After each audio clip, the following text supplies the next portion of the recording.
Požrešen kapital, zniževanje pravic delavcem, odpuščanja, grožnje z odpuščanjem v javnem sektorju. To so le nekateri razlogi za demonstracije, poudarja prvi mož svobodnih sindikatov Dušan Semolič. Hkrati pa seveda je vlada naredila napako s tem, ko je dala neusklajen pokojninski zakon in neusklajen zakon o trgu dela, dva zakona, v parlamentarno proceduro. Slovenska vlada je žrtev trojke, poudarja Semolič, to je Evropske centralne banke, Mednarodnega monetarnega sklada in Evropske komisije. Ki diktirajo te ukrepe, strašijo z krediti, da ne bo denarja, da bo grški scenarij.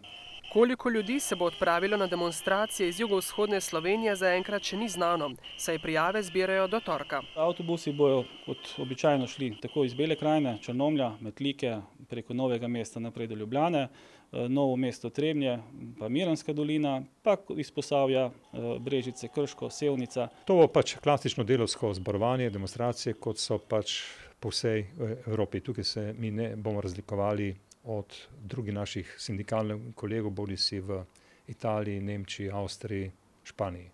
Pot ekstremnega varčevanja poglablja krizo in povečuje revščino.